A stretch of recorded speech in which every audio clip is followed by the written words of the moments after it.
ผมกับบุ๊กอะมาจากแบบไม่มีอะไรเลยจากศูนย์นะครับก็มาจากศูนย์หมายถึงถ้าเราว่าก ลับไปจุดเดิมเราก็รู้สึกว่าเราก็เฉไม่ยๆที่เราสู้มาดีใจมันโอเคเรามีคนที่รักแล้วก็หวังดีกับเราแล้ววันนี้ผมว่ามันแฮปปี้มากๆแล้วนะตอนนี้มันคือกำไรแล้วอะไรอย่างเงี้ยก็เกินฝันไปจริงๆครับเพราะว่าบุ๊กเคยบอกกับฟอร์ดว่าบุ๊กอะแค่มีคนติดตามบุ๊กแบบจำนวนหนึ่งบุ๊กก็ดีใจมากแล้วอะครับคุณเป็นเพื่อนกันมาปกติใช่ไหมแล้วพอคุณมาทำงานแล้วยิ่งมันเป็นโปรเจกต์แบบบอยเลิฟด้วยการที่เราสนิทกันมามากๆมันละลายกำแพงตรงเนี้ยยากไหมบุ๊กว่าช่วงแรกยากครับผมว่ายากจำได้เลยว่าเข้าซีนกับฟอร์ดครั้งแรกอะครับที่เป็นฉากเลิฟซีน kiss กันเลย คิสกันอะซุบกันเสร็จก็ไปนั่งแยกมุมกันอย่างเงี้ยแล้วก็ห่างไปอีก5 วันจุบกันเสร็จ ผมไปนั่งมองเพดานอยู่ที่บ้านเลยป่ะ บุ๊กไปนั่งอยู่อย่างเงี้ยอะไรวะเนี่ยยังไงนะ สวัสดีค่ะตอนนี้คุณอยู่กับแอนทองประสมนะคะและรายการแพลทอล์กทีวีพื้นที่ชีวิตของแขกรับเชิญคนพิเศษตัวจริงจากทุกวงการที่จะชวนทุกคนมาเจาะลึกประสบการณ์และความคิดผ่านจุดเปลี่ยนของชีวิตให้เติบโตไปพร้อมๆกันในแบบ empowering conversation ค่ะแพลทอล์กทีวี EP นี้นะคะขอต้อนรับฟอสจิรัชพงษ์และบุ๊กกสิเดชค่ะสวัสดีค่ะฟอสบุ๊ก สวัสดีครับสวัสดีครับ โอ้โหคุณสองคนนี้ตัวติดกันตลอดเลยนะครับ นี่คือทำงานกันมา10 ปีแล้วใช่ไหมโอ้ ประมาณ5-6 ในวงการ ในวงการคือที่ทำด้วยกันเนี่ยคือ5 ปี ใช่ครับแต่ว่าแต่ทั้งคู่เนี่ยรวมระยะเวลาการทำงานมาแล้วนี่เกือบ10 ปีไหมก็ประมาณนั้นครับหมายถึงว่าตาย้อน อ๋อ แบบ ค่อยๆมา รุ่มๆดอน เป็นไงบ้างคะ10 ปีที่ผ่านมาไหนรีวิวตัวเองให้ฟังหน่อยว่ามันเกิดการเติบโตหรือเปลี่ยนแปลงในชีวิตยังไงบ้างถ้าช่วงก่อนก็เมื่อก่อนก็จะเป็นเด็กแคสงานใช่ไหมครับคือผมมาเริ่มจากการแบบว่าไปถ่ายแมกกาซีนแล้วก็ไปโฆษณาอะไรอย่างเงี้ยครับโฆษณาแล้วก็แบบไปรายการบ้างแล้วก็ได้มาแคสซีรีส์เข้า GMMTV อะไรอย่างเงี้ยครับใช่ก็ผ่านอะไรมาเยอะเหมือนกันนะก็สนุกดีแล้วพอมาตอนนี้10 ปีผ่านไปมองกลับไปเห็นตัวเองในตอนนั้นรู้สึกว่าตัวเองโตขึ้นเยอะไหมก็โตขึ้นบ้างครับก็เรายังรู้สึกว่าเรายังเป็นเด็กเป็นวัยรุ่นอยู่อะไรเงี้ยหมายถึงวิธีคิดการรับงานมันเปลี่ยนไปไหมมุมมองการเลือกงานของเราก็ถ้าเป็นอย่างตอนนี้ผมก็ยังรู้สึกว่าเรายังแบบยังใช้ร่างกายได้เยอะอยู่ก็รู้สึกว่าไม่ค่อยเกี่ยงงานเท่าไหร่ครับเหรอคะใช่เพราะสู้หมดอะไรอย่างเงี้ยเป็นคนแบบ energy เยอะแล้วลักษณะงานที่แบบเวลาเขาติดต่อเรามา ถ้าตอนเด็กๆอย่างถ้าเทียบกับพี่เนี่ยพี่จะแบบอะไรก็รับไว้ก่อนครับผมแต่พอเราเริ่มโตขึ้นมาสักนิดนึงเราเลือกได้อะเราจะรู้ตัวเองว่าเราเหมาะหรือชอบหรือไม่ชอบอะไรอะอันเนี้ยตรงนี้ฟอสเปลี่ยนไปไหมครับผมอย่างตอนนี้ก็ถ้าสมมติว่ามันมีออปชันแบบงานที่แบบว่าโอเคงานนี้แบบมันเข้ามาชนพร้อมกันเราก็จะเลือกสิ่งที่เราแบบตอบโจทย์เรามากกว่าแต่ว่าถ้าในวันที่ว่างแล้วไม่ได้มีอะไรทำอย่างเงี้ยเราก็ถ้าวันนี้เราก็ยังไหวอะไรเงี้ยแล้วก็0 กับ 100เราก็ไป100ดีกว่าค่ะใช่เพราะว่าเดี๋ยวค่อยไปพักตอนที่แบบดรอปลงมากว่านี้ก็ได้อะไรเงี้ยอย่างช่วงนี้เรายังทำงานมันก็สนุกเหมือนแบบเวลาเราไปทำงานเราก็ได้เจอเพื่อนเจอพี่อะไรเงี้ยมันก็เหมือนแบบว่าเราไปเที่ยวอะไรเงี้ยค่ะคิดอย่างนั้นมากก็เลยไม่ค่อยเหนื่อยกับการทำงานเพราะว่าแบบเวลาไปทำงานก็เจอบุ๊กเจอคนนู้นคนนี้อย่างเงี้ยเราจอยฮะเราก็เลยไม่ได้โฟกัสว่ามันต้องเหนื่อยอะไรอย่างเงี้ยมันสนุกดีก็เรียกได้ว่าค่อยๆเป็นสเต็ปมาเนาะใช่ครับแล้วของบุ๊กนะครับเป็นไงบ้างเปลี่ยนแปลงไปเยอะไหมตั้งแต่วันแรกที่เข้าวงการมาจนถึงตอนนี้เอาจริงเยอะมากครับเยอะมากคือเอาจริงๆบุ๊กไม่เคยคิดจะเข้าวงการเลยครับพี่อันอ๋อไม่ได้อยากเป็นนักแสดงเหรอไม่เคยคิดในหัวเลยครับเพราะว่าตั้งแต่เด็กๆอะไรเงี้ยบุ๊กก็จะถูกสอนมาว่าตั้งใจเรียนนะโตไปก็อายุ90เราใช่ไหมก็เป็นหมอเป็นหมอวิศวะใช่อะไรเงี้ยเป็นแบบเภสัชเป็นทันตแพทย์อะไรเงี้ยครับผมใช่เราก็ถูกปลูกฝังมาตลอดว่าโตไปเราต้องไปเป็นสายวิทย์นะเพราะว่าด้วยความทั้งพ่อทั้งแม่ครับก็เป็นพ่อก็จะเป็นแบบสายวิทย์แม่ก็จะเป็นแบบบัญชีอะไรเงี้ยครับก็เป็นแบบเขาเรียกว่าสายอาชีพเลยครับใช่ซึ่งก็ไม่ได้ถูกปลูกฝังมาตั้งแต่เด็กว่าการเป็นนักแสดงหรือว่าการอยู่ในวงการบันเทิงมันต้องไปยังไงใช่ก็ไม่เคยคิดเลยครับแล้วพอตอนได้เข้ามาตอนแรกก็คือการเลือกรับงานก็คือไปตามที่ผู้ใหญ่เสิร์ฟมาให้ก็มีอะไรก็รับหมดอะครับบุ๊กจำได้เลยว่างานแรกของบุ๊กคือ 2,000 ครับแล้วบุ๊กดีใจมากพี่ได้เงินมา 2,000 บาทใช่ตอนนั้นบุ๊กถ่ายอะไรอะคะคือตอนนั้นยังไม่ได้เข้าวงการอะไรนะครับก็คือไปเรียนพิเศษแหละแล้วก็แบบว่ามีคุณครูเขาว่าเห็นว่าหน้าตาดีเหรือมั้งอะไรเงี้ยใช่ก็เขาก็ชวนไปถ่ายพวกแบบเหมือนเป็นโปรโมทอะไรเงี้ยครับใช่ก็ได้มา 2,000 น้ำตาไหลไหมโอ้โหบุ๊กดีใจมากครับเพราะบุ๊กก็มีรองเท้าที่บุ๊กอยากได้อยู่คู่หนึ่งใช่ปะบุ๊กก็เอา 2,000 นั้นไปจ่ายเลยซื้อรองเท้าเลยใช่ครับบุ๊กก็บอกว่า พี่ครับถ้าสมมติมีงานแบบนี้อีกบุ๊กขออีกนะครับอะไรเงี้ย แฮปปี้ แฮปปี้ครับใช่ แล้วพอหลังจากนั้นผ่านมาเกือบ10 ปีจนถึงวันเนี้ยค่ะ ที่ทำงานมารู้สึกตัวเองโตขึ้นยังไงบ้าง โอ้โหก็เปลี่ยนไปเยอะครับ ค่ะ จริงๆบุ๊กเป็นคนแบบว่าไม่กล้าแสดงออกเลยครับพี่อันใช่ ก็ แล้ว เป็น ก็ คนกล้ามากขึ้น ก็กล้ามากขึ้นครับ แล้วก็เอาจริงๆบุ๊กเป็นคนไม่ค่อยมั่นใจในตัวเองด้วยครับ ถ้า จริ เป็น งป่ะในตอนนั้น ในตอนนั้นค แต่ รับ ตอนนี้คือ ตอนนี้ก็ดีขึ้นแล้ว ดี ครั ขึ้ บ นแล้ว ใช่ด้วยเราอยู่ในวงการแล้วเราต้องแบบต้องกล้าคุยต้องกล้าแบบมั่นใจบางทีแบบว่า เราเจองานที่มันแบบตื่นเต้นอะไรอย่างงี้ใช่ไหมครับเราก็แบบต้องมุ่งไปแล้วอะไรเงี้ยต้องมั่นใจแล้วอะไรเงี้ยครับมันก็เหมือนฝึกความกล้าในตัวเราไปด้วยเนอะแล้วถ้าให้รีวิวฟอสนะคะรู้สึกว่าฟอสเขาเปลี่ยนไปไหมในฐานะที่คุณแบบรู้จักกันดีมาก โอ้โหเปลี่ยนไปเยอะครับ แล้วเล่าหน่อย เพราะเขาอาจจะดีแคลร์ตัวเองได้ไม่เคลียร์มากนะให้คนที่อยู่ใกล้ตัวเป็นคนช่วย ให้คนอื่นช่วย พูด บอก ดีกว่า ใช่ไหมครับ ว่าเขาดูเปลี่ยนไปไหมจากเท่าที่คุณทำงานกับเขามาตั้งแต่วันแรกเลย จริงๆ สมัยเด็กๆบุ๊กกับฟอร์ดนะครับเป็น ค่ะ เป็นเพื่อนกันตั้งแต่อนุบาลแล้วครับ อืม ใช่ก็รู้จักกันมาแบบเห็นกันมาตลอดอะไรเงี้ยครับใช่ก็ก่อนฟอร์ดจะเป็นแบบเด็กอะไรนะแบบซนๆนิดนึงอะไรเงี้ย ค่ะ เด็กซ่าๆอะไรอย่างเงี้ย ซ่าๆคุณครูก็จะเป็นห่วงอะไรเงี้ยครับ ทำไมครูก็เป็นห่วงคืออะไรคะ แบบว่าเด็กๆก็จะซ่าอะไรครับซ่าหน่อย คืออย่างบุ๊กกับบุ๊กจะแบบว่าเรียนห้อง เรียบร้อย คิงอะไรอย่างเงี้ย เรียนเก่ง เรียนเก่งเลยเรียนเก่งกิจกรรมเด่นหน้าตาดี เป็นเดือนโรงเรียนอะไรอย่างเงี้ยเป็นเด็กแบบว่าเป็นเขาเรียกว่าเป็นลูกตัวอย่างอ่ะ อ่า ใช่ อย่างผมนี่จะเป็นฟีลแบบเรียนก็ให้มันผ่านๆไปติดเพื่อนอะไรอย่างเงี้ยชอบอยู่กับเพื่อน ค่ะ อะไรอย่างเงี้ยครับใช่ คือคนละเฉดเลย คนละเฉดเลย คนละเฉด ค่ะ แล้วตอนนั้นคุณเป็นเพื่อนสนิทกันไหมถึงคุณจะรู้จักกันที่โรงเรียน อยู่คนละกลุ่มค อยู่ รับ คนใช่ครับใช่ แล้วมา ใช่ รู้ได้ไงว่าเพื่อนเราในวันนั้นคือคนนี้ตอนอนุบาลจำได้เหรอพอโตมาเรา ก็เราเหมือนใช้ชีวิตมาด้วยกันตลอดอะครับ อ๋อ หมายถึง มาจนถึงเมื่อไหร่คะ แยกกันตอนมหาลัยครับ คือตั้งแต่อนุบาลจนถึงมหาลัยคุณก็เรียนด้วยกันมาตลอดเลยเหรอ ใช่ เพราะว่าเราขึ้นรถตู้ ขึ้นรถตู้กลับบ้าน คัน ด้วย เดียว กั กัน นอะไรเงี้ยครับ บ้านเราใกล้กัน อ๋ออ ก็ ใช่ครับ เลยแบบเห็นหน้าเห็นตามาตลอดเลย ใช่ก็ไม่เคยลืมกันเลยเนี่ย ค่ะ เพราะเห็นกันมาตั้งแต่เด็ก แล้วมันมีช่วงหายกันไปไหม มหาลัย มหาลัยครับ พอมหาลัยก็แยกย้าย ใช่ครับ แล้วกลับมาอีกทีก็คือได้มาทำงานในวงการด้วยกัน ใช่ครับใช่ โดยไม่รู้มาก่อนด้วยว่าจะได้มาเจอกันใช่ไหม ใช่ครับใช่ เป็นยังไงคะวินาทีนั้นสองคนที่รู้ว่าจะต้องทำงานด้วยกัน เล่า เองอีกแล้วเหรอหรืออะไร ต อย่าง ลก เงี้ยมี ต ไหม ลกตลก ใช่ครับ ใช่ ความรู้สึกอยากขอสักคนละประโยคเลยไหมตอนเจอกันครั้งแรกอ้าวฉันต้องมาเจอคนนี้นี่ความรู้สึกมันเป็นไง นี่ผมกับบู๊ยังจำได้เลยแบบ ว่า ยังไม่ลืมเลย1 2 3นะ1 2 3เอ้านี่มึงเหรออะไรอย่างเงี้ย ผิดหวังหรือว่ายังไง ไม่เราดี จริ ใจ งๆอาจจะออนไม่ได้นะเฮ้ย อะไรอย่างเงี้ยไอ้เอลชีเอ้า เอ้ามึงเหรอไอ้ฟอส อะไรอย่างเงี้ย ฟิลนั้น ใช่ อะ ใช่ครับ จริงมันเป็นข้อดีนะ คนที่สนิทกันแล้วก็ได้มาทำงานด้วยกัน คุยกันง่ายครับ ใช่ไหมคะ มันก็เลยกลายเป็นแบบจูนกันเร็วเหมือนกันเนาะ ใช่อุ๊ยแต่ว่าเราก็ไม่ได้จูนกันเร็วนะ ค่ะ แต่ว่า first impression คือแบบอ๋อเราสบายใจแล้ว รู้ ใช่ จัก ว่า กัน เราเคยเห็นหน้าเห็นตากันอะไรเงี้ยน่าจะแบบไม่ได้ยากอะไรอะไรเงี้ยใช่ แล้วคุณว่าการที่เราสนิทกันมากมันมีข้อดีข้อเสียยังไง ผมว่าถ้าอย่างเป็นช่วงแรกๆ เราก็มันเป็นช่วงแบบที่เราต้องมาทำงานด้วยกันมันก็มีระยะเวลาที่ว่าปรับตัวกันค่อนข้างเยอะ ค่ะ เพราะว่าด้วยความที่เราโตมาไม่เหมือนกันอะไรเงี้ยเราจะมี mindset กันคนละแบบวิธีคิดกันคนละมุมมอง แต่ไม่ได้หมายความว่ามุมมองไหนผิดนะครับ แค่ปลายทางมันไปสู่เป้าหมายได้ แต่ระหว่างทางอ่ะเราคนละฟังก์ชันกันอะ อะไรอย่างเงี้ยใช่มันก็อาจจะมีกระทบกระทั่งกันบ้าง แต่ว่าพอสุดท้ายแล้วเหมือนว่าสุดท้ายแล้วเราอะอยากให้งานมันออกมาดี คือทุกสิ่งทุกอย่างอะเราอะหวังดีต่อกัน ผมจะบอกกับบุ๊กเสมอว่าบุ๊กกลัวอะไรก็ตามแต่ที่กูทำอะเราอะกลัวหวังดีนะอะไรอย่างเงี้ยทุกอย่างเลยอะไรเงี้ยบุ๊กก็บอกกูก็เหมือนกันอะไรเงี้ยแต่ มี ว่า ดราม่ากันบ้างไหม โอ้โห โอ้มีทุกปีฮะ ผ่านกันมาเยอะเหมือนกันครับ ใช่เป็น หรอ ซีซั่นเล็กๆ อุ่น คือ อะไร บุ๊ก ยิ่ง ว่า ใหญ่ เช่นอะไรอะ ด้วยความ ณ สนิทกันด้วยอะครับ อืม ใช่ครับ มัน ใช่ มันพี่อันเก็ตฟิลแบบว่าเราทำงานกับเพื่อนสนิทไหมครับ อืม บางทีเราจะรู้สึกว่าเฮ้ยเราพูดอันนี้กับเขาได้ อ๋อก็แทงตรงเลย ใช่ก็แทงตรงเลยแต่ว่าอาจจะเป็นแบบว่า ถ้าสมมติคนที่เราไม่ได้สนิทด้วยบางทีเราอาจจะอ้อม ถนอมคำพูดหน่อย ใช่ใช่ อืม แต่ว่า ใช่ พอเป็นตรงปุ๊บบางทีด้วยการทำงานนะครับ มันความคิดเห็นมันต่างกันมีบ้างอยู่แล้วครับ มันก็เลยแบบ แล้วเป็นไง ทะเลาะกัน คะ บ้าง เขาก็โกรธ พี่แอนลองเดาไหมฮะว่าใครเป็นฟิลแบบตรงๆแบบว่า ลองเดาไหมฮะ ถ้าให้เดา ค โดย คตอร์ จากคาแรคเตอร์ข้างนอก พี่คิดว่าฟอนต์อ่ะจะต้องเป็นแนวแทงตรงกับเขา ไม่ใช่ใช่ไหมกลายเป็นบุ๊กเหรอ บุ๊กว่าตอนนั้นก็น่าจะตรงทั้ง ตรง คู่นะ จริงหรือเปล่า แข่งตรง ใช่ครับ คู่เลย ใช่ เหรอ แต่ก็ค่อยๆปรับกันมาครับ ก็พยายามหลัง ใช่ ๆก็เริ่มอ้อมกันบ้างอะไรอย่างเงี้ยครับ แล้วทะเลาะกันบ่อยแหละ บ่อยครับ บ่อยครับ แต่แป๊บเดียวก็หายไหม แล้วแต่เรื่องครับ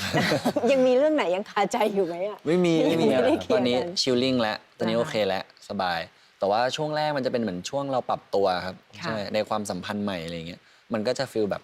เอ๊ะทำไมเขาทำอย่างนั้นทำไมเขาไม่ทำอย่างนี้ คือเหมือนหมายถึงว่าเราทั้งคู่คาดหวังกันมากเกินไปว่า แต่ละคนต้องเป็นแบบอย่างที่เราต้องการคือภาพตอนนั้นภาพเรามันใหญ่อะ ค่ะ เราก็เลยคาดหวังไว้สูงอะไรอย่างเงี้ยใช่ครับ อันเนี้ยพี่อยากรู้เองในฐานะที่เป็นผู้หญิงแล้วกันเนาะคือหมายความว่าคุณเป็นเพื่อนกันมาปกติใช่ไหมแล้วพอคุณมาทำงานแล้วยิ่งมันเป็นโปรเจกต์แบบบอยเลิฟด้วยอ่ะใช่ไหม ครั คะ บ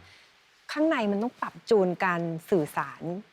ความสัมพันธ์ทางความรู้สึกอ่ะค่อนข้างเยอะเลยนะ หมายถึงจะมองให้เราเกิดความรู้สึกอย่างนั้นน่ะ เป็นตัวละคร ใช่ ใช่ ใช่ ไหมครับ เป็นตัวละครมันยากไหมคะในการที่เราสนิทกันมามาก ๆ มันละลายกำแพงตรงเนี้ยยากไหม บุ๊กว่าช่วงแรกยากครั ผ บ มว่ายาก ก็บุ๊กจำได้เลยว่าเข้าซีนกับฟอสครั้งแรกอะครับ ต้อง ที่เป็นฉาก kiss ซีน kiss กันเลย คิสกันอะ รู้สึกยังไง ก็ซุบกันเสร็จก็ไปนั่งแยกมุมกันอย่างเงี้ย รู้สึกยังไง แล้วก็ห่างไปอีก 5 วันค่อยมาคุยกันแบบฟอสวันนั้นแบบว่า อืม วันนั้นรู้สึกอย่างนั้นนะแบบกูกลับไปบ้านอะไรเงี้ยแบบไปนั่งแบบ อืม คิด ทบทวนตัวเอง ใช่แล้วฟอสก็เป็นอะไรเงี้ย ผมก็เป็นผม ก็ยัง อะ เป็นเรื่องตลกกันอยู่เลย ใช่แบบวันนั้นจำได้เลยกลับบ้านถ่ายจุบๆกันเสร็จ ผมไปนั่งมองเพดานอะอยู่ที่บ้านเลยป่ะ ได้ถูกเปิดโลกเนี้ยเหรอ บุ๊กไปนั่งอยู่อย่างเงี้ย อะไรวะเนี่ย ยังไงนะ เกิดมา 24 ปี เออ ใช่ครับ แบบโอ้จุบผู้ชายอะไรอย่างเงี้ย เออ มันเป็นฟีลลิ่งนั้น ค่ะ คือโอเคเรายอมรับว่า คือเราอะตั้งใจทำงานอยู่แล้ว ค่ะ หมายถึงว่าเราอะเตรียมตัวเตรียมใจทุกสิ่งทุกอย่างเพื่อเนี่ยคืองานที่เราจะทำอะไรเงี้ยแต่ว่าพอถึงแบบหน้าซีนจริงพอมันทำไปมันก็เป็นฟีลลิ่งที่มันค้างอยู่อะไรเงี้ย ค่ะ มันก็คิดแต่สุดท้ายแล้วเราก็รู้สึกว่าเราก็เป็นคนที่หวังดีต่อกัน เราเป็นเพื่อนกัน ก็ไม่เป็นไรเนี่ยเราก็รักกันปกติอะไรอย่างเงี้ย ค่ะ แต่ว่าแค่มันเขาเรียกว่าความไม่ชินแล้วกันมันเป็น ค่ะ ความเปลี่ยนแปลงเพราะเราก็ไม่เคยทำอย่างนี้มันเป็นสิ่งใหม่ เพราะฉะนั้นผมว่ามันไม่แปลกที่เราจะแบบรู้สึกประหม่าอะไรเงี้ยแล้วก็รู้สึกตื่นเต้น ก็คือจริงๆว่าความเป็นตัวละครมันก็นำพาเราไปได้เนื้อะพอ ด้วย เข้าจริง ใช่ครับ ๆ แต่โอเคในเรื่องของการสัมผัสมันอาจจะมีบ้างที่เราจะต้องแบบ ครั้ มัน ง เกิด แรก ถูกเปิดโลก ด้วย ใหม่ ครั้งแรกเลย ใช่ ใช่ พี่ก็แค่อยากรู้ว่าไอ้คนถ้าคนไม่สนิทกันเลย พี่ว่ามากันแบบว่างๆทั้ง อาจ คู่ จะง่าย มันอาจจะ กว่าด้วย ง่ายไง อืม ใช่ไหมคะอย่างพี่ ใช่ ถ้าพี่จะไปใครพี่นัดมีเลียอย่างเงี้ยนะคะ สมมติเป็นเพื่อนกันอยู่ดีๆแล้วพี่มาเล่นด้วยกันเนี่ย ก็ เป็นหญิงๆพี่ก็อาจจะต้อง พี่แอนก็มีนิดนึงเหมือนกัน เอ ใช่ อ ไหม พี่ ค อาจ รับ จะต้องจูนเยอะเหมือนกันก็เลยอยากรู้ว่าอาการมันเป็นยังไง ใช่ ฟิลนั้นเลยครับ ค่ะ ฟิลนั้น แล้ว เย ในเรื่องของนอกจากความขัดแย้งที่อาจจะเกิดขึ้นบ้างหรือความดราม่าอะไรอย่างเงี้ยในด้านของการซัพพอร์ตซึ่งกันและกันมีบ้างไหมคะ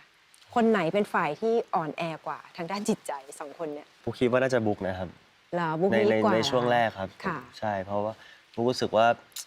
ด้วยฟอสเขาผ่านโลกมาเยอะด้วยครับ ตอนที่ช่วงแรกๆอะครับ ค่ะ ผ่านโลกผ่านการทำงานมาเยอะกว่าอะไรเงี้ยบุ๊กก็จะ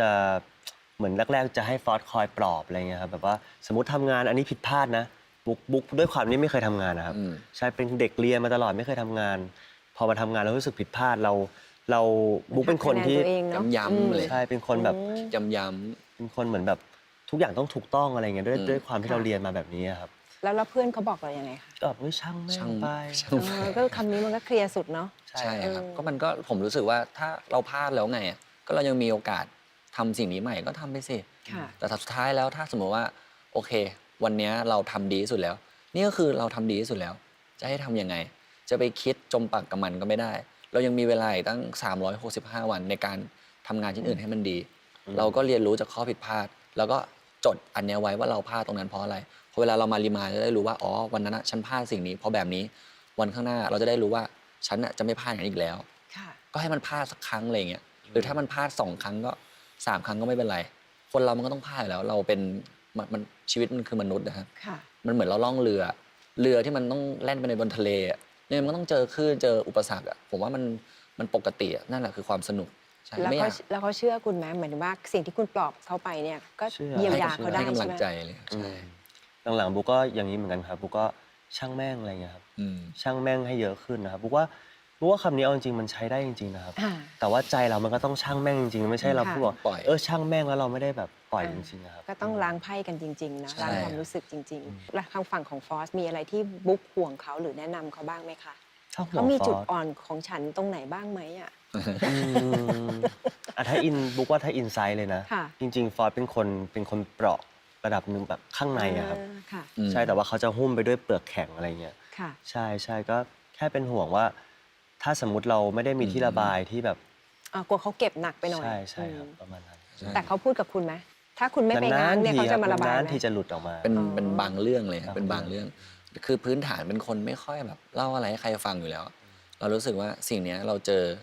อเอง เราประสบภัยกับมันเอง เราไปเล่าให้คนที่เขาไม่ได้มีประสบการณ์เดียวกับเราฟังอ่ะเขาก็ไม่เก็ตหรอกว่าแบบมันฟีลลิ่งเป็นไง แต่บุ๊กจะเป็นฟีลว่ามีอะไรก็เล่าให้ฟังได้นะ ใช่ อย่างน้อยการคุยกันอ่ะมึงก็สบายใจไงเพื่อน จะได้ ค่ะ ไม่ต้องแบกไว้คนเดียวอะไรอย่างเงี้ย อันนี้ก็เป็นสิ่งที่ต่างกันครับ อ่า เพราะบุ๊กจะคิดว่าถึงคนคนนั้นจะไม่ได้รู้สึกว่าประสบพบเจอมา แต่ว่าอย่างน้อยเขาก็เป็นเพื่อนรับฟังได้อะไรอย่าง อ เงี้ย ย่างน้อยก็ให้ระบายใส่เรามา ใช่ เนาะ ครับ ทั้งคู่มีเรื่องที่ต่างฝ่ายต่างเป็นห่วงกันเรื่องไหนมากที่สุดคะ ถ้าอย่างผมก็คือผมมารู้ว่าบุ๊กเป็นคนเหมือนแบบว่า ชอบกดดันตัวเองอะไรเงี้ยคือบางทีแบบรับมาเยอะมากเกินไปแล้วแบบวางยากมาก แรกๆวางยากมาก สมมุติว่าเจอเรื่องนี้อยู่อีกเดือนหนึ่งยังคิดอยู่เลยอะแล้วเราต้องแบบเป็นคนสติ๊ก perfectionist อะไรอย่างเงี้ย ผมเป็นฟิลแบบปล่อยจอยอะไรอย่างเงี้ยผม ค่ะ ไหลไปได้หมดอะไรอย่างเงี้ยก็บอกไม่เป็นไรอย่าไปคิดมาก คือถ้าห่วงเนี่ยห่วงเรื่องความมั่นใจ อืม แค่นั้นแหละเราไม่อยากให้คิดมากแค่นั้นเลย ใช่ แล้วเขาเบาลงยังตอนนี้ โอ้แผ่วพราวแล้ว แผ่วพราวแล้วเหรอ แผ่วพราวแล้วเดี๋ยวนี้กล้าขึ้นเยอะมากอะไรอย่างเงี้ย ค่ะ ใช่ แล้วฝ่ายบุ๊กอะคะห่วงฟอสตรงไหนบ้าง ก็น่าจะเป็นเรื่องนั้นแหละครับ เรื่องที่แบบว่ามีอะไรก็อยากให้พูดอะไรอย่างเงี้ยครับผมเพราะว่า อ๋ออันนี้เขาเก็บเงียบเนาะ ใช่เก็บเงียบครับ เวลาเขาเงียบมากๆเขาจะมีอาการอะไรออกมาก ลัว เหรอ เหมือนกันกลัวเขาระเบิดวะ ชุดเก็บปุ้ม เป็นฟิลนิ่ง รับมือไม่ถูกเหมือนกันนะไม่เคยเจอเหมื ก็ อน จ กั ริ น ง ครับ ก็จริ ฟิล ง นิ่งเวลาแบบเจอเรื่องอะไรที่แบบว่ามันกระทบจิตใจเราจะนิ่ง ค่ะ คือปกติเราจะเป็นคนฟิลแบบว่าเราเจอพี่ๆน้องๆเราก็ alert เราก็ extrovert ใช่ไหม ค่ะ พอเจอเรื่องกระทบจิตใจเราเป็น introvert 100%เลย คุณก็สามารถสลับได้ทันที คือมันจะเงียบแบบเงียบมากครับแบบเงียบแบบเงียบเลยอะ อืมค่ะ ใช่ครับคนอื่นถ้าบุ๊กเห็นเนี่ยบุ๊กก็จะรู้แล้วเจออะไรมาแน่ๆอะไรอย่างเงี้ยบุ๊กจะมาถามเราเฮ้ยเป็นไรหรือเปล่าอะไรอย่างเงี้ย ค่ะ ใช่ แล้วถ้าเทียบถึงงานในวงการบันเทิงที่ทำมาตอนนี้ตลาดมันแข่งขันกันสูงมากเลยอะคือพี่อยากรู้ว่าระหว่างทั้งคู่เนี่ยมองตัวเองในเส้นทางนี้ยังไง ว่ามันจะไปได้ยาวไหมหรือวางแผนตัวเองไว้แบบไหนคะ ผมว่าคือถ้าด้วยการที่ความแข่งขันมันสูงใช่ไหมครับ คือผมว่าเราเป็นฟิลแบบเรามองปีต่อปีตอนเนี้ยเป็นรถแมพ เป็นแผนระยะสั้น เป็นแผนระยะสั้นนะ อืม ใช่แผนระยะยาวคือไปด้วยกัน อ่า อันนั้นนะมันมั่นคงไง ค่ะ แต่ระหว่างทางเราก็ยังมีอะไรที่เรารู้สึกว่าอันเนี้ยเป็นข้อดีของเรานะอันเนี้ยเป็นข้อด้อยของเรานะเราก็เอาเหมือนเอารถแมพมาดูแล้วเราก็มาพัฒนาอะไรอย่างเงี้ย ค่ะ ใช่ แต่ว่าเราก็ดูมันเป็นปีต่อปีไปนะครับ มีอะไรเป็นจุดที่ตัวเองอยากพัฒนาขึ้นมาสุดๆ ในตอนนี้บ้าง โอ้หลายอย่างเหมือนกันนะครับ ผมว่าถ้าอย่างส่วนตัวผมอย่างเงี้ยผมก็จะรู้ว่าผมอะด้อยเรื่องเต้น อ๋อแต่งเต้นไม่เก่ง เต้นไม่เก่ง เป็นคนแบบไม่สนิทกับร่างกายอะไรอย่างเงี้ย ไม่ไปด้วยกัน มันไม่ไปด้วยกัน ใช่ คือในใจเรารู้สึกว่าฉันทำไม่ได้ฉันทำไม่ได้ ซึ่งเราก็เชื่อว่าเราทำไม่ได้ แต่คือผมก็รู้แหละว่าศักยภาพมนุษย์อะถ้ามันเชื่อมันทำได้หมดแหละ ค่ะไปได้หมด แต่ใจเรามันไม่เชื่อเพราะเรารู้สึกว่าเราไม่ชอบเต้น อะไรอย่างเงี้ยใช่ แต่ว่าพอเข้ามาอยู่ที่เนี่ยได้ไปแบบว่าได้ไปเจอเพื่อนๆน้องๆหมายถึงว่าเราเป็นฟิลไปเป็นเกสในคอนเสิร์ตอย่างเงี้ยเราก็รู้สึกเหมือนมันก็สนุกดีนะ ก็จอยๆไป ก็จอยๆ เราก็ ดีเลย ทำได้นี่ ก็ทำได้นี่อะไรครับใช่ ค่ะ พอทำแล้วคนก็ชอบด้วย มันก็เหมือนเป็นการแบบแฟนคลับก็อยากเห็นเรามุมนี้บ้าง ค่ะ เขาก็ได้เห็นอะไรเงี้ยเราก็รู้สึกว่าถ้าเขาชอบงั้นเราลองดูก็ได้อะไรเงี้ยถ้าช่วงนี้ก็เป็นรู้สึกว่าเรื่องเต้นเรื่องร้องเพลงอะไรอย่างเงี้ย อยาก ใช่ พัฒนามัน ใช่ ที่สุดเลยก็คงเป็นเต้นแหละครับเพราะเราเห็นน้องๆแต่ละคนเต้นเก่งกันหมดเลย พวกปอนพวกจุงพวกอู๋ เขามีสกิลกันหมด แซนต้าอะไรอย่างเงี้ย ค่ะ มันก็จะแบบเต้นเก่งกัน อย่างผมเพิร์ดอะไรพวกเนี้ยก็จะแบบเต้นกันไม่ได้อะไรเงี้ย ค่ะ แต่นั้นเขายังเล่นดนตรีกันได้ นี่ผมเล่นดนตรีก็ไม่ได้ ผมนี่เป็นฟิลแบบตลกเป็นวัน คือความเต้นไม่เก่งมันก็เป็นเสน่ห์อย่างหนึ่งนะ ใช่ครับ อันนี้ คน จะมองสำหรับบางคนมันก็ดูแบบขัดเกินอะไรบางอย่างก็น่ารักดี ใช่ใช่กับร่างกายมันก็น่ารักดี มันก็ นะ น่ารักดีใช่ ใช่ครับ แล้วในมุมทางด้านการแสดงมีอะไรที่อยากจะพัฒ challenge นา เหรอ หรืออยากจะชาเลนจ์มันไหม ก็อยากนะครับคือแต่ผมว่าปีเนี้ยผมได้บทที่ผมรู้สึกว่ามันเป็นฟีลแบบอินเนอร์ในใจเยอะอยู่เหมือนกันแบบอยากเล่นอะไรอย่างเงี้ยปีนี้เราก็ได้เล่น แต่ว่าก็ยังมีอยู่ครับคือผมรู้สึกว่าคือผมอยากเล่นอยู่2เวย์มากกว่านี้คือผมอยากเล่นแบบน้ำตากรรมเทศ อ๋อ น้ำตากรรมเทศที่จะ Over เป็น หน่อย ซีรีส์ Over หน่อย อย่างเงี้ยนะที่เล่นเป็นโอเวอร์ดราม่า ใช่ โอ โอ เว เว อ อ ร์ ร์ ห อะไร น่อย เงี้ยใช่คือเคยคิดว่าไอการเล่นพวกนั้นอะมันต้องเป็นอะไรที่เล่นง่าย แต่คือพอไปคุยกับครูสอน acting อย่างเงี้ยครูเชลอย่างเงี้ยที่เขาแบบสอนอย่างเงี้ย ที่อยู่กับครูบิวเขาบอกฟอร์สการเล่นโอ้มันไม่ใช่อย่างนั้นนะคือเขาว่าเชื่ออย่างนั้นจริงๆแล้วเขาขยายมันออกมา แต่ผมอะตอนแรกผมคิดว่าไม่ได้เรียน acting ผมว่าอ๋อเราก็ทำแอคชั่นให้มันเวอร์ๆคือเราไม่ได้เล่นที่อินเนอร์เราเล่นที่เอาอะไรอย่างเงี้ยก็เลยแบบโอ้ฟังแล้วมันก็โอ้มันยากสานี้มันยาก คุณต้องไปปรึกษาพี่ซันนี่นะ อ๋อใช่ใช่ผม ใช่ ผมเจอเขาแล้ว แล้วคุณถามเขาไหม พี่ซันนี่ครับผมแบบผมพูดที่ผมคุยกับเขานะบอกพี่ซันนี่ครับพี่ตอนนั้นพี่เล่นดีมากเลยครับแบบเขาบอกเบาๆน้อง เขาไม่ถ่อมเลยใช่ไหมไม่ถ่อมตัว เบา เลย ๆน้องเลยครับใช่ แล้วเขาไม่บอกเทคนิคอะไรมาเลยนะมันต้องเล่นยังไงอะครับอย่างเงี้ย เขาก็ชิวๆน้องเลย เออ บอก ชิ ผ ว มแค่นี้เลย เออ แล้วผมก็ชอบเลยอะ ค่ะ โดนเส้นผมมาก แต่จริง ๆ แล้วการเล่นดราม่ากับการเล่นคอมเมดี้แบบเนี้ยพี่ว่าจุดคอมเมดี้ตัวเนี้ยยากกว่าดราม่า ยาก จริงครับ คอม จ เม ริง ดี้ จริ ยาง กครับ พอมาเล่นจริง เออ คอมเมดี้ยากกว่าเยอะ มันเป็นเสน่ห์ส่วนตัว ใช่ และกล้ามเนื้อส่วนตัวที่คุณต้องสร้างขึ้นมาใหม่นะ ต้องอินพอไว้เองอะผมรู้สึกว่ามัน ใช่ ยากมาก ใช่ ผมรู้สึกเล่นแบบเล่นอะไรพวกลงไปดิฟดีนี่เล่น ผมก็แบบ ง่ายกว่า ง่ายกว่าเยอะใช่ ใช่เพราะเรามีประสบการณ์เยอะไง ค่ะ เราแบบเราอาจจะแบบด้วยอายุเท่านี้ เรามีประสบการณ์มาเยอะ เราหยิบมาใช้ได้เยอะอะไรอย่างเงี้ยเพราะฉะนั้นไอ้เรื่องแบบความเศร้าหรือเสียใจอะมันมีเยอะมากในชีวิต แต่ไอ้ที่มันตลกคอมเมดี้เฮฮาขนาดนั้นมันไม่มีในชีวิตขนาดนี้ ใช่ เราคิดไม่ออก เราต้องแบบเราต้องปั้นมันขึ้ มัน นมา ต้อง อะไร ปั้น เงี้ แล้ว ย ต้องหาจังหวะพาร์ทเนอร์เรามีรีแอคยังไงกลับมา มันรับส่งกันสดด้วยนะ ใช่ครับ แล้วย้อนกลับมาตรงบุ๊กบ้าง ครับ ที่เมื่อกี้พี่ถามฟอสไป มีอะไรในวงการที่ตัวเองอยากจะพัฒนาอีกไหมคะ เอาจริงๆเยอะเหมือนกันครับ อย่างที่ฟอสบอกเลยครับบุ๊กก็เป็นคนไม่ได้ถนัดเรื่องเต้นเรื่องร้องอะไรเหมือนกันครับ แล้วบุ๊กก็รู้สึกว่าช่วงหลังๆเนี่ยบุ๊กรู้สึกว่าบุ๊กอินกับการร้องเพลงครับ อืม บุ๊กรู้สึกว่าอยากทำให้ได้อะแล้วบางทีเราเห็นคนที่เขาแบบร้องเพราะๆอะไรอย่างเงี้ยแล้วแบบโหเสน่ห์ มั มัน น ว้าว เพิ่ม เน แบ อะ บ อืม อะไรอย่างเงี้ยบุ๊กรู้สึกว่าถ้าสมมติเราร้องได้บุ๊กก็เคยจินตนาการนะครับ เปิดเสียงเขาอย่างเงี้ยแล้วก็ อืม เรา อืม ถ้าสมมติเป็นเสียงเรามันก็คงดีอะไรเงี้ยมันก็คงหล่อดีอะไรเงี้ยครับ ค่ะ แล้วมีไปฝึกไปเรียนเพิ่มไหมคะ ก็ฝึกอยู่ครับเรื่อยๆครับ แล้วมีคนเคยให้คะแนนเราไหมว่าคะแนนการร้องเพลงของเราทั้งคู่เป็นยังไง โอ้โหไม่เคยมาแต่ว่าน่าจะเกินครึ่งมาไม่เยอะเท่าไหร่ ก็ยังดี โอเคก็อย่างที่บอกบางอย่างมันไม่ต้อง100%มันก็น่ารักดีนะครับ อืม แค่ร้องให้มันรู้สึกแบบว่า ถูกคีย์และจริงใจ และถ่ายทอดอารมณ์ได้ มันก็ ใช่ครับ อาจจะเป็นความน่ารักอีกอย่างหนึ่งหรือเปล่า อืม อ๋อก็มี2เรื่องนี้ที่อยากจะพัฒนา แล้วทางด้าน ใช่ การแสดงอะคะมีบทอะไรที่ตัวเองแบบอยากรับอย่างนี้เขาน้ำตากรรมประเทศเนี่ยของคุณเป็นคืออะไร เอาจริงๆของบุ๊กอยากได้แบบพวกบูอะไรอย่างเงี้ยครับพี่แอน อ๋ออยากเล่นบู ใช่บุ๊ก ทำไมอะบูมันยากนะ ไม่ด้วยความไม่เคยอะครับพี่แอนแล้ว อืม เราเหมือนเราก็ชอบดูแบบ Power Ranger อะไรอย่างเงี้ยตั้งแต่เด็ก ค่ะ อะไรเงี้ยเรารู้สึกว่ามันก็น่าจะมันดีแบบฉากเท่ๆอะไรอย่างเงี้ยครับแบบต่อยๆกันอย่างเงี้ยแล้วบุ๊กรู้สึกว่ามันถ้าสมมติเราได้เล่นอะไรเงี้ยมันน่าจะสนุกอะไร บูได้ เงี้ย เคยลองยัง ไม่เคยเลยครับ แต่มีแต่คนบอกว่าเหนื่อยมาก มันเหนื่อยมาก เหนื่อย ใช่ มากใช่ไหมครับ แต่ถ้าเล่นได้มันก็เจ๋งจริงนะ เท่นะครับเท่ มันเท่มาก มันก็ต้องไปจัดการกับร่างกายพอสมควร อยาก นี่ รู้คิวบูว่าเขาแบบจับกันยังไงอะไรอย่างเงี้ยครับ ค่ะ อืม พี่ว่าต้องได้แน่ซูนๆอยู่แล้วพวกคุณอาจจะต้องได้โอกาสนี้กันมาเร็วๆนี้แหละ ถ้ามีเข้ามาก็ยินดีครับ ก็ยินดี ยินดีครับ แล้วทีนี้การแข่งขันที่เมื่อกี้พี่เกรินไปอะค่ะว่า คือตลาดนี้มันแข่งกันเยอะมากเลยนะบางทีอยู่กัน 2 เดือนดังวูบสักพักก็วูบหายไป ไปไว แล้วก็มาวูบแล้วก็วูบหายไป จริง คุณรับมือกับการเปลี่ยนแปลงอันรวดเร็วตรงนี้ยังไงกันนะ อืม เราจะดึงตัวเองยังไงมีเทคนิคไหมที่ทำให้คนอยู่กับเรานานที่สุดเท่าที่จะนานได้ อันนี้ก็มันเป็น บุ๊กว่าไม่ ปัจจัยภายนอกครับเราคอนโทรลไม่ได้อะไรอย่างเงี้ย ค่ะ แต่ถามว่ารับมือได้ไหมอะรับมือได้ เพราะว่าผมกับบุ๊กอะมาจากไม่มีอะไรเลย จากศูนย์นะครับ ก็มาจากศูนย์หมายถึง ถ้าเรา ว่าก ลับไปจุดเดิมเราก็รู้สึกว่าเราก็ไม่ เฉย อืม ๆว่ามันตอนนี้มันคือกำไรแล้วอะไรอย่างเงี้ย อืม ที่เราสู้มา ดีจัง มันมีคนเห็นแล้วอะไรเงี้ยโอเค เรามีคนที่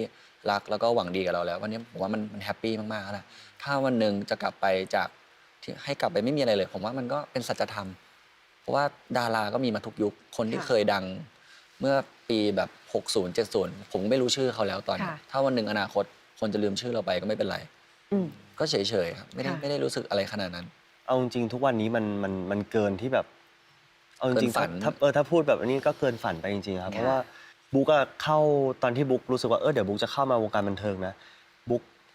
กเคยบอกกับฟอร์ดว่าบุ๊กอะแค่มีคนติดตามบุ๊กแบบจำนวนหนึ่งบุ๊กก็ดีใจมากแล้วอะครับ คือแบบแต่ว่าตอนนี้แบบว่าเหมือนแบบโหมันเกินไป มั มาน กๆ เกิ ครับ น มีคนรู้จักเรามี ค่ะ คนแบบ อะไรอย่างเงี้ยมีคนแบบว่ามีความสุขที่ได้เห็นเราอะไรอย่างเงี้ยบุ๊กว่ามันก็ แล้วถ้าพูดถึงความ เขาเรียกอะไรจังหวะกดดันความเหนื่อย การท้อแท้ในวงการเนี่ยมันมีอะไรเรื่องอะไรทำให้เราไปถึงจุดนั้นบ้างไหม เป็นฟิลเรื่องความคาดหวังแล้วกันครับ ค่ะ ความคาดหวังว่าอย่างบางเรื่องเนี่ยครับบุ๊กอาจจะแบบหวังไว้แบบสูงมาก แต่ผมไม่ได้แบบผมเป็นฟิลว่าผมไม่ได้สูงตามนั้นแล้วผมค่อนข้างแบบมองโลกแบบปงละกันอะไรเงี้ยพอมันมาเจอกันอย่างเงี้ยบุ๊กก็จะตอนนั้นก็แบบทำไมเราคิดกันอย่างนี้ทำไมไม่ไปให้สุดแต่คือผมฟีลแบบเหมือนอย่างที่บุ๊กบอกผมผ่านอะไรมาเยอะอะไรเงี้ยก็ผมก็จะชิลๆกว่าอะไรเงี้ย ค่ะ มัน มัน ก็ ก็ จะ เลยไม่เจออะไรที่มันท้อจนกระอักเลือดหรืออะไรขนาดนั้นเราก็ไม่มีใช่ไหมคะ ใช่แต่ว่าพอเวลามันผิดหวังมันดีฟมากไง ก็ ฮะ ดิ่งนิดนึง ดิ่งแบบดิ่งเลยอะไร ค่ะ เงี้ยแต่ผมจะแบบไม่เป็นไรอะไรเงี้ยอะไรอย่างเงี้ย คือบุ๊กเป็นคนที่ถ้าสมมติทำอะไรสักอย่างอะบุ๊กต้องแบบต้องทำให้สุดจนกว่าจะเห็นผลลัพธ์อะไรอย่างเงี้ยครับใช่ซึ่งเอาจริงๆบุ๊กได้บทเรียนตรงนี้นะพี่แอน ค่ะ บุ๊กรู้สึกว่าทุกความตั้งใจเราไม่ได้จำเป็นต้องได้ผลลัพธ์ที่เราคาดหวังเสมออ บุ๊กรู้สึกว่าบางอย่างอะครับพี่แอนเราตั้งใจมากนะครับ มันกลายเป็นว่าผลลัพธ์มันไม่ได้เป็นอย่างที่เราตั้งใจอะ แล้วเราเป็นเราก็ท้อถอย ท้ นะ อครับท้อครับ ใช่ไหม ใช่คือมันท้อมากครับพี่แอน ค่ะ มันแบบคือด้วยเนเจอร์บุ๊กเป็นคนใส่สุดอะครับเหมือนเราอ่านหนังสือสอบอะครับ อ่า เราอ่านเท่าไหร่ เยอะเท่าไหร่เราก็ทำข้อสอบได้เยอะขึ้นใช่ไหมครับ แต่ว่าบนโลกนี้จริงๆครับมันไม่ มั ใช่ น แบบ ไม่ได้ นั้ ได้ น อย่างนั้น มันไม่ได้ง่ายอย่างนั้นครับ แล้วมีวิธีปรับจูนยังไงให้ตัวเองไปเข้าใจมันได้อะ เราแค่เบาลงครับ อืม เราไม่ได้ตั้งใจน้อยลงนะครับ เราแค่ทำของตัวเองให้เต็มที่ที่สุดอะครับ ค่ะ คือเต็มที่แต่ว่าไม่ได้ คาดหวัง ไม่ได้คาดหวังให้มัน อืม ต้องไปขนาดนี้นะฉันอ่านหนังสือ100 หน้าฉันต้องทำข้อสอบให้ได้100 ข้อนะอะไรไม่ใช่อย่างนั้นครับ อาจจะอ่านหนังสือ100 หน้า อาจจะทำข้อสอบได้แค่20 ข้ออะไรอย่างเงี้ ค่ะ ย แล้วจริง ๆ ในวงการเราอะมันไม่ได้มีเงื่อนไขมันไม่ได้มาจากตัวเรานะมันมาจากปัจจัยข้างนอกด้วย ใช่ครับใช่ จังหวะ ใช่ ที่เราออกมาคนดูจริตคนดูรู้สึกกับเรายังไงอะไรเงี้ยบางอย่างมันก็เราก็ทำสุดของเราแล้ว ใช่ ก็ดีนะคะที่คุณทั้งคู่มีโหมดแบบเซฟโหมดตรงนี้ของตัวเองไว้อะมันก็จะทำให้เราแบบไม่ต้องจิตตกหรือแบบเปลืองพลังงานมาก แล้วอย่างนี้ทั้งคู่มีการเติมแพชชั่นให้ตัวเองยังไงกันบ้างคะ บุ๊กต้องเตรียมเยอะเลยครับ ต้องทำยังไงคะ อย่าง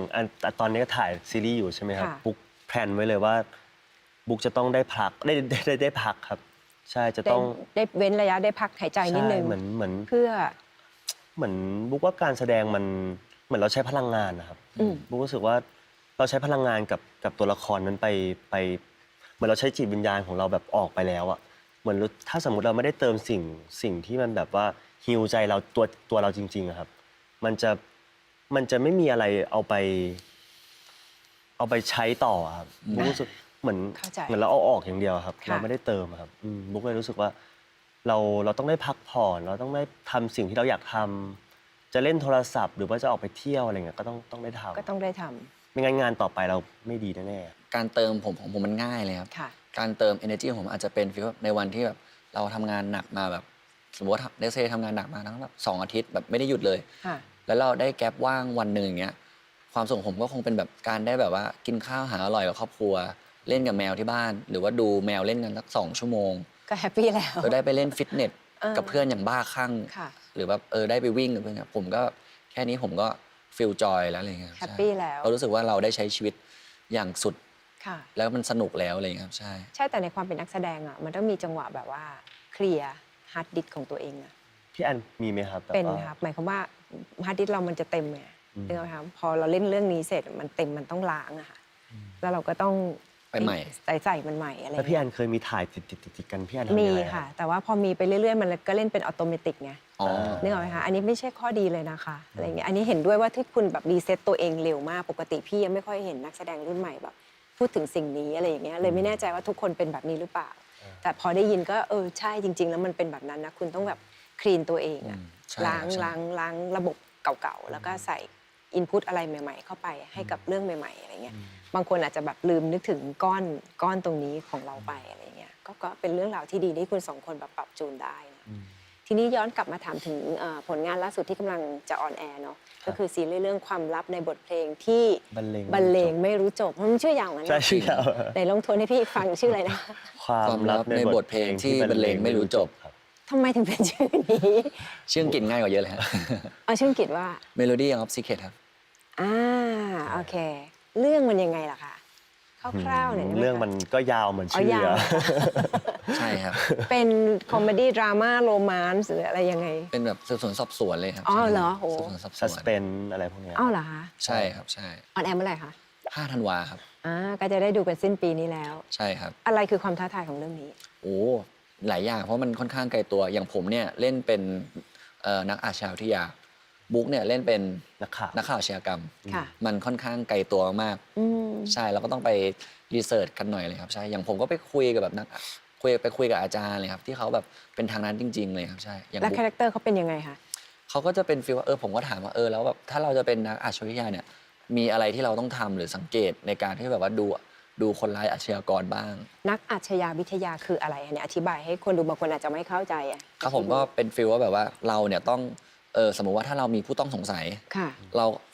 4-5 คนในคดีเนี่ยเราก็ต้องมาดูพฤติกรรมว่าใครอ่ะที่มีจุดที่แบบว่ามันตึกว่าแบบคนเนี้ยอาจจะเป็นฆาตกรนะอะไรอย่างเงี้ยคือแพทเทิร์นของคนแบบว่าที่เป็นฆาตกรเขาจะมีรูปแบบอยู่ ค่ะ ใช่อย่างเช่น สมมุติว่าอันนี้แบบยกตัวอย่างแบบ example ง่ายๆนะแบบสมมุติว่าถ้าคนที่เป็นแบบฆาตกรอย่างเงี้ยแบบอาจจะไม่ได้ทั้งหมดนะแต่ว่าบางทีเขาจะมีบุคลิกภาพที่แบบย้ำคิดย้ำทำหรือแบบเวลาคุยหรือโกหกเขาจะแบบหลบตา หรือถ้าสมมุติว่าเราถามเขาเรื่องเดิมๆ5 รอบอย่างเงี้ยถ้าเป็นคนที่พูดความจริงอ่ะมันจะเล่าตั้งแต่จุดเริ่มต้นจนถึงจุดจบ แต่ถ้าเป็นคนที่โกหกเนี่ยเขาจะเล่าอย่างเงี้ยเรื่องราวไม่ปฏิบัติต่อเขาจะต้องนึก อ๋อ เหมือนเวลาเราคุยกัน โอค แล้วแบบ โอเค อะไรนะครับอันนี้คือรู้แล้วว่าคุณเมคเรื่องขึ้นมาเพราะมันไม่ได้ ค่ะ เกิดขึ้นจริง มันเป็นสิ่งที่มันไม่ได้มีในเมมโมรีมันเป็นสิ่งที่คุณเมค ค่ะ ใช่เขาจะมานั่งละพฤติกรรมเนี้ยอย่างนี้นะใช่แต่เพราะว่าทุกคนเป็นผู้ต้องสงสัย ค่ะ อะไรอย่างเงี้ยครับใช่ แล้วในคาแรคเตอร์คุณต้องเป็นคนนิ่งคีปคูลหรือว่าเป็นคนน่ารักล่าเริง คือคาแรคเตอร์ของผู้ชายที่ทำอาชีพนี้เขาเป็นไงคะที่เซตไว้ ถ้าในเรื่องก็เป็นแบบเป็นฟิล จริงจังหน่อย จริงจังทำงานใช่ อ่า แต่เวลาอยู่กับเขาก็จะเป็นอีกมุมหนึ่ง มันหวาน หวาน หวานอ๋อเหรอค แป ดี ลงร่างครับแปลง ฟิล ร่าง แปลงร่างได้อะ เรื่องนี้ฟิลกู๊ดนะฮะ อ๋อเหรอคะแล้ว ไม่ดีครับ แล้วของบุ๊กอะคะ ของบุ๊กเป็นนักข่าวอาชญากรรมครับผม คาแรคเตอร์เป็นยังไงคะ เอาคาแรคเตอร์เป็นคนมุ่งมั่นครับเป็นคนมุ่งมั่นตั้งใจทำงานครับ จะหาข่าวให้ได้ จะหา อย่งเงี้ย ข่าวให้ได้แล้วแบบว่าเรามีปมของเราด้วยครับ ค่ะ ในเรื่องอะไรอย่างเงี้ยครั อื บ ม แล้วก็เขาเรียกว่าอะไรมีคดีที่เราต้องไขด้วยเราก็ต้องเหมือนทำสิ่งทั้งความรักด้วยทั้งคดีด้วยแบบควบคู่ไปด้วยอะไรฟิลนั้นนะครับ แล้วโดยฟังก์ชันอาชีพคุณอ่ะมันมาวุ่นวายอะไรกับอาชีพเขาได้อะคะ ด้วย มันมี ด้วย งัดกันไหมมันงัดกันด้วยอะไรใน2 อาชีพเนี่ย คือถ้าในเรื่องก็คือเจอคดีเดียวกันครับ ค่ะ แล้วก็คือเขาก็มาดูเราก็มาดู อืม แล้วก็โอ้โหมันเรื่องราวหลาย ๆ อย่าง มันทำให้เขาสองคนอะเกี่ยวพันกันครับ ทาง อ่า ทางแบบเยอะแยะมากมายอะไรอย่างเงี้ย ค่ะ จริงๆกับผมอยากเสริมมากผมเคยคุยกับพี่เตอร์ครับเราเปลี่ยนชื่อเรื่องไหม เป็น เปลี่ยนเป็นอะไ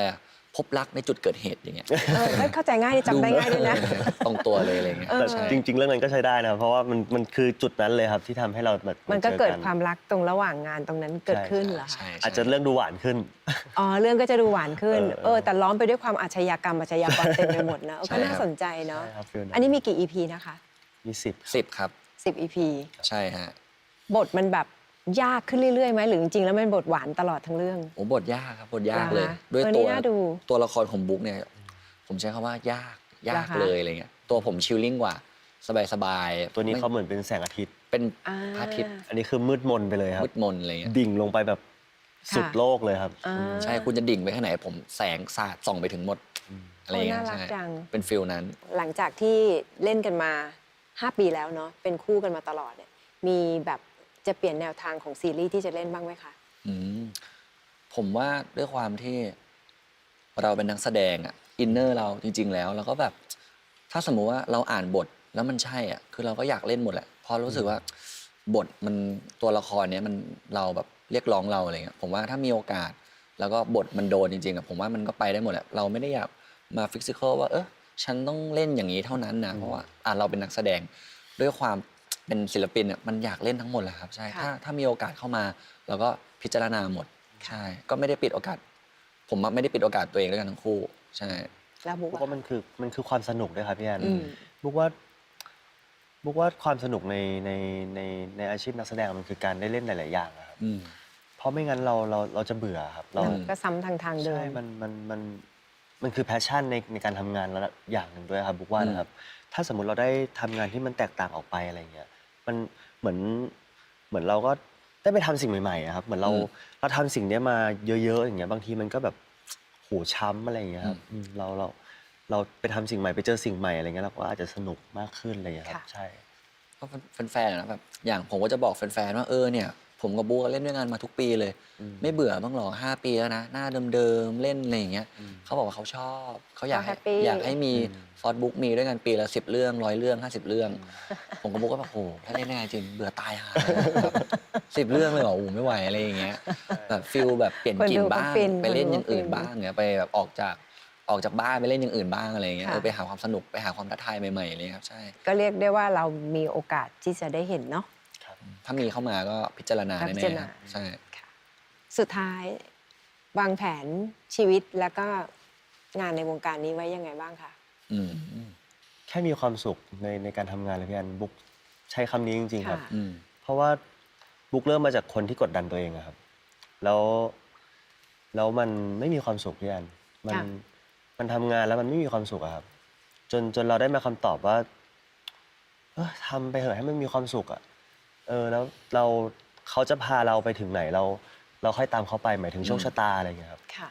บุ๊กคิดแค่นั้นเลยครับ แค่นั้นเลย จริง ๆ ครับพี่แอน แล้วของฟอสอะครับ ผมก็คล้ายๆกันครับ ผมขอแค่ณวันนี้ที่ผมมาทำงาน ผมยังเป็นผมนะวันนี้อยู่ ผมณวันนี้หมายถึงว่าการมาทำงานได้เจอทุกคน แล้วผมยังรู้สึก enjoy ยังแฮปปี้รู้สึกแบบโอ้สนุกจังเลยแบบไม่เบิร์นเอาท์อะไรเงี้ยแบบ อือฮึ อยากให้เป็นอย่างนี้ไปเรื่อยๆไปเรื่อยๆไปเรื่อยๆอยากเป็นอย่างนี้ให้นานที่สุด ค่ะ ใช่ เพราะว่าเราก็สนุกแล้วก็รักกับสิ่งนี้ ก็อยากจะมีความสุขในทุกๆวัน ค่ะ เพราะว่าการทำงานที่มีความสุขอะมันเป็นอะไรที่มันแฮปปี้ครับแล้วนี่ก็เป็นสิ่งที่เราชอบด้วย ก็อยากจะเป็นอย่างนี้ไปนานๆเลยครับใช่ แล้วเคยนึกถึงวันที่ทั้งคู่ไม่ได้ทำงานด้วยกันแล้วไหมเคยนั่งจินตนาการถึงภาพตรงนั้นไหมคะว่ามันจะเป็นยังไง ก็มีครับมีคุยกันนะแบบ นะคะ 10 ปีต่อจากเนี้ย เรา เรา จะ ไม่รู้ ยังไง ว่าคือยุคเนี้ยมันเป็นยุคที่อะไรมันก็มาแรงมาไวไปไวก็เหมือนกัน เราคิดว่าเอ้ยบุ๊ก10 ปีต่อจากเนี้ย15แล้วกันนะ จะทำอะไรกัน เรา15 ปีแน่ๆเนี่ยกูว่ามึงกับกูไม่น่าอยู่ในวงการแล้วแหละ หรือเปล่าไม่รู้ โอ้โห ใช่ ดูหดหูมากไม่อยู่เลยเหรอ ไม่มี ก็ เลยเหรอ เคยคุยกันจริงๆครับพี่ ใช่ แอน ใช่ ใช่เพราะ ค่ะ บุ๊กกับฟอสจะเห็นตรงกันตรงนี้แหละว่า ค่ะ เราคิดเสมอครับว่าทุกอย่างมันไม่ยั่งยืนอยู่แล้วครับพี่แอน ค่ะ ใช่เราก็เคยคุยกันว่าจะยังไงแต่ว่าก็คุยกันเล่นๆนะครับ อืม ก็แบบว่าก็คงทำนู่นทำนี่อะไรกันอะไรอย่างเงี้ยครับ ใช่ค พี่ รับใช่ พี่เห็นหลายคนแล้วครับ พูดแบบเนี้ยไม่ได้ไปไหนหรอก ก็ยังวนอยู่อย่างนี้แหละ เอาละค่ะ ก็พี่เชื่อมั่นว่าทั้งคู่ยังต้องอยู่ในวงการนี้ แล้วก็ได้ทำอะไรที่หลากหลาย แล้วก็ท้าทายทั้งคู่อีกเยอะแยะแน่นอนนะคะ วันนี้แพลวทอล์กทีวีขอบคุณมากที่ทั้งฟอสและบุ๊กมาให้เกียรตินะคะ ขอบคุณมากค่ะ ขอบคุณ สวัสดี ค ค่ะ รับขอบคุณครับ ครับ กลับมาพบกับแอร์และแพลวทอล์กทีวีได้ใหม่นะคะ ทุกวันศุกร์เวลา 4 ทุ่มครึ่งทางอมรินทีวี HD ช่อง 34 ค่ะ และสามารถรับชมรายการย้อนหลังได้ที่ YouTube Podcast และช่องทางออนไลน์ของแพรแมกซีนที่สำคัญอย่าลืมกดไลค์กดแชร์กด Subscribe ให้ด้วยนะคะ เพราะว่าเรายังมีคอนเทนต์ดี ๆ ให้คุณผู้ชมอีกเยอะแยะเลย ส่วนสัปดาห์หน้านะคะแอนและแพลวทอล์กทีวีจะพาไปพบกับแขกรับเชิญคนไหนรอติดตาม วันนี้ลาไปก่อนนะคะ สวัสดีค่ะ